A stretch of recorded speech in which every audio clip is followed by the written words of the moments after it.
Hi ಎಲ್ಲರಿಗೂ ನಮಸ್ಕಾರ. Welcome back to APG vlogs. So ಇವತ್ತು ನಾನು ನನ್ನ ಮಗನ ಕರ್ಕೊಂಡು ನಮ್ಮೂರಿಗೆ ಹೊಂಟೀನಿ. ಸೊ ನಮ್ಮ ಮಮ್ಮಿ ನಮ್ಮ ಪಪ್ಪಾರ ಕಡೆ ಹೊಂಟೀನಿ. ಸೊ ಬಸ್ ಒಳಗೆ ನಮ್ಮ ಪೃಥ್ವಿ ಕರ್ಕೊಂಡು ಹೋಗ್ಬೇಕಿನ್ನ ಹೊಂಟಿದ್ದೆ. ಸೊ 1 ಅವರ್ ಜರ್ನಿ ಇತ್ತು. ಸೊ ಬಸ್ ಒಳಗೆ ನಮ್ಮ ಪೃಥ್ವಿನ ಎಂಗೇಜ್ ಆಗಿಡೋದಕ್ಕೆ ನನಗೊಂದು ಬಿಂಗೋ ಚಿಪ್ಸ್ ತೊಗೊಂಡೆ. ಆಮೇಲೆ ಅವನಿಗೆ ಕಿಂದರ್ ಜಾಯ್ ತೊಗೊಂಡಿದ್ದ ಮೇನ್ ಕಾರಣ ಅದರೊಳಗೆ ಆಟ ಸಾಮಾನು ಬಂದಿರ್ತೈತಿ ಸಣ್ಣದಾಗಿ. ಸೊ 1 ಅವರ್ ಒಳಗೆ ಅವು ಆಟ ಆಡ್ಬೋದು ಅಂತ ಅಂದ್ಕೊಂಡು ತೊಗೊಂಡೆ. ಸೊ ಯಾವುದೋ ಒಂದು ಆಟ ಸಾಮಾನು ಬಂದಿತ್ತು ಅಂತಂದ್ರೆ ಆಮೆ ಬಂದಿತ್ತು. ಸೊ ಆಮೆಯಿಂದ ಸಣ್ಣ ಆಮೆಗಳನ್ನ ಹಿಂಗೆ ಜೋಡಿಸೋದಿತ್ತು. ಸೊ ಅವನ್ನೆಲ್ಲ ಚಿಕ್ಕ ಐಟಮ್ಸ್ ಇದ್ವಲ್ಲ, ಸೊ ಅವ್ನು ತೊಗೊಂಡು ಒಂದು ಸ್ವಲ್ಪ ಹೊತ್ತು ಆಟ ಆಡೋಕೆ ಸ್ಟಾರ್ಟ್ ಮಾಡಿದ್ನ. ಮಧ್ಯಾಹ್ನ ಹೊತ್ತಲ್ಲಿ ಜರ್ನಿನ ಸ್ಟಾರ್ಟ್ ಮಾಡಿದ್ವಿ. ಸೊ 1 ಅವರ್ ಜರ್ನಿ ಅಲ್ಲ, ಸೊ ಈಸಿಯಾಗಿ ಹೋಗ್ಬೋದು. ಬಸ್ಸು ಕೂಡ ಖಾಲಿಯಾಗಿತ್ತು. ಸೊ ಒಂದು ಸೀಟ್ ಒಳಗೆ ನಮ್ಮ ಪೃಥ್ವಿನ ಕರ್ಕೊಂಡು ಕೂತು ಅವನಿಗೆ ಆಟಕ್ಕೆ ಹಚ್ಚಿದೆ. ಸೊ ಅದಾದಮೇಲೆ ಕಿಂದರ್ಜಾಯ್ ಒಳಗೆ ಎಲ್ಲ ಥರ ಆಟ ಸಾಮಾನು ಬರ್ತಿದ್ದು. ಸೊ ನಾವು ಸಣ್ಣವರಿದ್ದಾಗ ಜಾಸ್ತಿ ಅಂತ ತೊಗೊಂಡು ಆಟ ಆಡ್ತಿದ್ದಿಲ್ಲ. ಬಟ್ ಇವಾಗ ನನ್ನ ಮಗನಿಗೆ ಫಸ್ಟ್ ಟೈಮ್ ಕಿಂದರ್ಜಾಯ್ನ ಕೊಟ್ಟೀನಿ. ಸೊ ಅದರಿಂದ ಒಂದು ಸ್ವಲ್ಪ ಹೊತ್ತು ಅವನು ಅವ್ನ ಮೈಂಡ್ನ ಬ್ಯುಸಿಯಾಗಿಡೋದಕ್ಕೆ ಒಂದು ಒಳ್ಳೆ ಆಟ ಸಾಮಾನು ಅದರೊಳಗಿತ್ತು. ಅದನ್ನ ಅವನಿಗೆ ಕೊಟ್ಟು ಅದರೊಳಗೆ ಮತ್ತು ಒಂದು ಸೈಡ್ ಆಟ ಸಾಮಾನು ಇದ್ದರೆ ಇನ್ನೊಂದು ಸೈಡ್ ಚಾಕ್ಲೇಟ್ ಹಿಂಗೆ ಈ ಥರ ಕ್ಯಾಡ್ಬರಿ ಇರ್ತೈತಿ. ಸೊ ಅದನ್ನು ಅವನಿಗೆ ಗೊತ್ತಿಲ್ಲರಂಗೆ ನಾ ಸೈಡ್ ಮೇಲೆ ತಿನ್ನತ್ತಿದ್ನಿ. ಸೊ ಫೈನಲಿ ನಮ್ಮ ಪಪ್ಪ ಹುಣ್ಣು ಕರೆಯಾಕೆ ಬಂದಿದ್ರು. ಅಲ್ಲಿಂದ ನಾವು ಮನೆಗೆ ಬಂದ್ವಿ. ಮನೆಗೆ ಬರೋ ಅಷ್ಟೊತ್ತಿಗೆ ನಮ್ಮ ಮಮ್ಮಿ ದೋಸೆಗೆ ಹಾಕಿದ್ರೆ ಬಂದ ಕೂಡಲೇ ಹಸುವಾಗಿತ್ತಂತಂದು ಒಂದು ದೋಸೆ ಹಾಕೊಂಡು ತಿಂದೆ. ಸೊ ನನ್ನ ಮಗನೂ ಕೂಡ ಮಲಗಿಸಿದ್ದೆ. ಸೊ ಸಂಜೆಗೆ ಕಾರ್ತಿಕೋತ್ಸವ ಆಯ್ತಲ್ಲ, ಅದ್ರ ಸಲುವಾಗಿ ಇವಾಗ ರೆಸ್ಟ್ ಮಾಡಲಿ, ಹೋಗು ಮುಂದೆ ಕಿರಿಕಿರಿ ಮಾಡಬಾರ್ದು ಅಂತಂದು. ಸೊ ಮಲ್ಕೊಂಡು ಎದ್ದಾದಮೇಲೆ ಅವನಿಗೂ ಕೂಡ ರೆಡಿ ಮಾಡಬೇಕು. ಆಲ್ಮೋಸ್ಟ್ ನಾನು ನಮ್ಮ ಮಮ್ಮಿ ಇಬ್ಬರು ರೆಡಿ ಆಗಿಬಿಟ್ಟೇವಿ. ಇನ್ನೇನಿದ್ರು ಅವನಿಗೆ ರೆಡಿ ಮಾಡಬೇಕು. ಇಬ್ಬರನ್ನೂ ಒಟ್ಟರು ರೆಡಿ ಮಾಡಿಕೊಂಡು ಹೊರಟ್ವಿ ನಾವು. ಸೊ ನಮ್ಮ ಪಪ್ಪ ಬರ್ತಿದ್ದಿಲ್ಲ, ರಾತ್ರಿ ಆಗಿಬಿಟ್ಟಿತ್ತು. ಆಲ್ಮೋಸ್ಟ್ ಕತ್ತಲದೊಳಗೆ ಹೋಗಿ ಇವಾಗ ದೀಪೋತ್ಸವ ನೋಡಬೇಕು ವೀರಭದ್ರೇಶ್ವರ ಗುಡಿ ಒಳಗೆ. ಫಸ್ಟ್ ಟೈಮ್ ಹೋಗಾಕತ್ತೇವಿ. ಯಾವ ಥರ ದೀಪೋತ್ಸವ ಇರ್ತೈತಿ, ಕಾರ್ತಿಕೋತ್ಸವ ಯಾವ ರೀತಿ ಇರ್ತೈತಿ ಅಂತಂದು ಇವಾಗ ನೋಡಬೇಕು. ಫುಲ್ ನೋಡ್ತಿರ್ಬೋದು ನೀವು, ಫುಲ್ ಕತ್ತಲೊಳಗೆ ಯಾವ ರೀತಿ ನಡ್ಕೊತ ಹೊಂಟೇವಂತ ನಾವು. ಈ ಒಂದು ವೀರಭದ್ರೇಶ್ವರ ಕಾರ್ತಿಕೋತ್ಸವ ಪ್ರತಿ ವರ್ಷವೂ ನಮ್ಮ ಊರೊಳಗೆ ನಡೀತೈತಿ. ಆಮೇಲೆ ಇದು ಜೋರಾಗಿ ನಡೀತೈತೆ ಅಂತಲೇ ಹೇಳ್ತಿದ್ರು. ನಾ ಪ್ರತಿ ವರ್ಷ ಇರ್ತಿದ್ದಿಲ್ಲ. ಈ ವರ್ಷ ನನ್ನ ಮಗನ ಕರ್ಕೊಂಡು ಕಾರ್ತಿಕೋತ್ಸವ ಆಯಿತು, ಆಮೇಲೆ ಎಳ್ಳಮಾಸಿ ಆಯಿತು ಅಂತಂದು ಹಬ್ಬಕ್ಕಂತಂದು ನಮ್ಮ ಊರಿಗೆ ಬಂದೀನಿ. ಸೊ ಎಲ್ಲರೂ ಒಣೆನವರೆಲ್ಲರೂ ಸೇರಿ ಗುಡಿ ಕಡೆ ಹೊರಟಿದ್ವಿ. ಫುಲ್ ಕತ್ಲಿತ್ತು, ರೋಡ್ ಒಳಗೆ ಕತ್ಲಿತ್ತು. ಆ್ಯಕ್ಚುಲಿ ಇಲ್ಲಿ ರೋಡ್ ಲೈಟ್ ಯಾಕೆ ಹಾಕಿಲ್ಲ ಅಂದ್ರೆ ಸೈಡಿಗೆಲ್ಲ ಹಳ್ಳ ಅದಾವು. ಹಳ್ಳದ್ರಿಂದ ಅಲ್ಲಿ ರೋಡ್ ಲೈಟ್ ಹಾಕೋದಕ್ಕೆ ಕಷ್ಟ ಆಗುತ್ತಂತಂದು ಅಲ್ಲಿ ಹಾಕಿಲ್ಲ. ಬಟ್ ಗಾಡಿ ಸಿಕ್ಕಾಬಿಟ್ಟು ಅಡ್ಡಾಡತ್ತಿದ್ವು. ಆಮೇಲೆ ಎಲ್ಲರೂ ಕೂಡ ಗುಡಿ ಕಡೆ ಹೊಂಟಿದ್ರು. ಸೊ ಹಂಗಾಗಿ ರಾತ್ರಿ ಒಳಗೆ ಗುಡಿಗೆ ಹೋಗಿ ಬರೋಕೆ ಏನು ಪ್ರಾಬ್ಲಮ್ ಇದ್ದಿದ್ದಿಲ್ಲ. ಸೊ ಫೈನಲಿ ಗುಡಿ ಮುಂದೆ ಬಂದು ನಿಂತೀವಿ. ನೋಡ್ರಿ, ನಮ್ಮ ಅಣ್ಣನ ಮದುವೆ ವ್ಲಾಗ್ನ ನೀವು ನೋಡಿರ್ಬೋದು. ಸೊ ಆ ವ್ಲಾಗ್ ಒಳಗೆ ನಿಮಗೆ ಈ ಗುಡಿಯ ಪರಿಚಯನ ಇರ್ಬೋದು ಅಂತ ಅನ್ಸುತ್ತೆ. ನೀವು ನೋಡಿರ್ಬೋದು, ಫುಲ್ ಲೈಟಿಂಗ್ಸ್ ಎಲ್ಲ ಹಾಕಿ ಜಗ್ಮಗ್ ಮಾಡಿಬಿಟ್ರ. ಆಮೇಲೆ ಜನನೂ ಕೂಡ ಆಲ್ಮೋಸ್ಟ್ ಬಂದಬಿಟ್ರ. ಇಲ್ಲಿ ನೋಡ್ರಿ, ಅಗ್ನಿಕುಂಡದ ಒಳಗೆ ಪೂರ್ತಿ ದೀಪೋತ್ಸವನ ಆಲ್ಮೋಸ್ಟ್ ಮಾಡಾಕತ್ತಾರ. ಜಾತ್ರೆ ದಿನ ಇದು ಪೂರಾ ಹಿಂಗೆ ತೆಗ್ಗೆಲ್ಲ ತೋಡಿ ಅದ್ರೊಳಗೆ ಬೆಂಕಿ ಎಲ್ಲ ಮಾಡಿಬಿಟ್ಟಿರ್ತಾರ. ಅಂದ್ರೆ ಪೂರ್ತಿ ಹಿಂಗೆ ಅಗ್ನಿ ಹಾಯುದಿರ್ತೈತಿ. ಪುರುವಂತರು ಬಂದಿರ್ತಾರ. ಸೊ ಜಾತ್ರೆ ಸಿಕ್ಕಾಪಟ್ಟೆ ಚಂದ ಆಗುತ್ತೆ. ಬಟ್ ನೋಡೋದು ಕಷ್ಟ. ಇಲ್ಲೇ ಸಿಕ್ಕಾಪಟ್ಟೆ ಜನ ಕೂಡ್ಬಿಟ್ಟಿರ್ತಾರ. ಇವತ್ತು ಕೂಡ ಜನಕ್ಕೇನು ಕಮ್ಮಿ ಇಲ್ಲ. ಕಾರ್ತಿಕೋತ್ಸವ ಸಿಕ್ಕಾಪಟ್ಟೆ ಜೋರು ನಡೀತೈತೆ. ಆಮೇಲೆ ನಮ್ಮ ಪೃಥ್ವಿ ಕೂಡ ಫುಲ್ ಜೋರ್ಸೊಳಗದನ. ಜೇಜಿ ಎಲ್ಲ ಮಾಡೋದು ಫುಲ್ ಜೋರ್ಸೊಳಗದನ. ಸೊ ನಿದ್ದಿನೂ ಆಗ್ಬಿಟ್ಟೈತಿ. ಈ ಕಡೆ ಎಲ್ಲ ಸಾಂಗ್ ಎಲ್ಲ ಸ್ಟಾರ್ಟ್ ಆಗಿದಾವ ನೋಡ್ರಿ.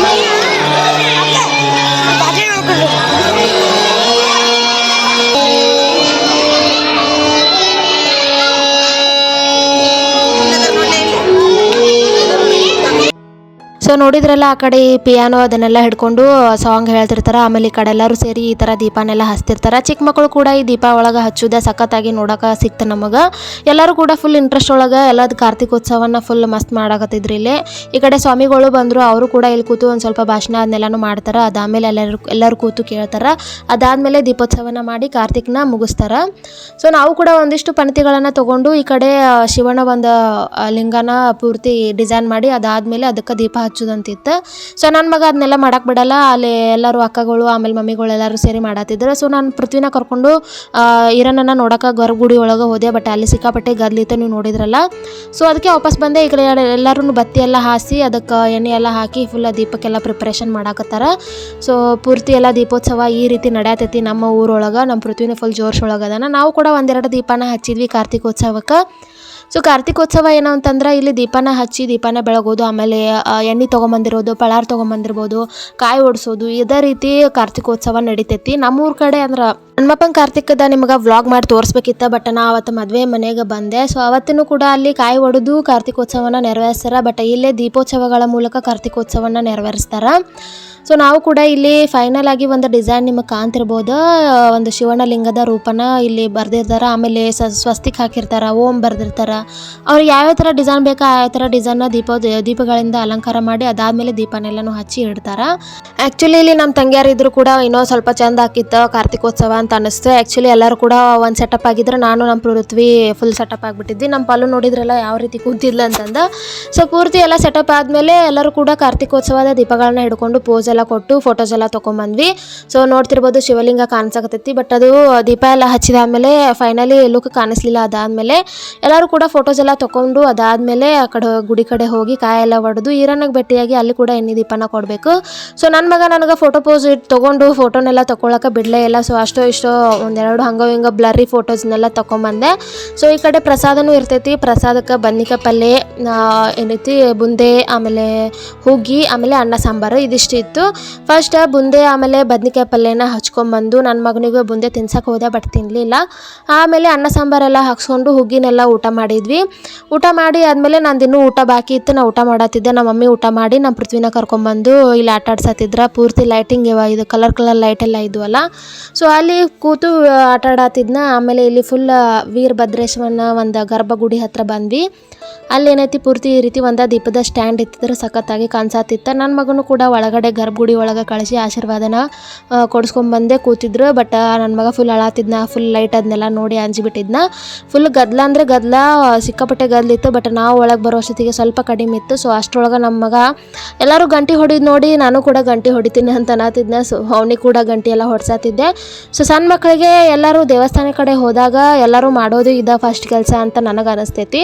ಸೊ ಇದಿಷ್ಟನ್ನು ಮುಗಿಸೋ ಅಷ್ಟೊತ್ತಿಗೆ ನಮ್ಮ ಪಪ್ಪ ಮತ್ತೆ ನಮ್ಮನ್ನು ಬೈಕಲ್ಲಿ ಕರೆಯೋದಕ್ಕೆ ಬಂದ್ರೆ. ನಮ್ಮೂರ ಕಡೆ ಫುಲ್ ಸಿಕ್ಕಾಪಟ್ಟೆ ಚಳಿ ಇರ್ತೈತಿ. ಅದಕ್ಕೆ ನಮ್ಮ ಪಪ್ಪ ಫುಲ್ ಪ್ಯಾಕ್ ಆಗಿ ಬಂದಾರ. ಇವತ್ತು ನಾವು ಕೂಡ ಬೈಕ್ ಮೇಲೆ ಇವಾಗ ಹೋಗಬೇಕು.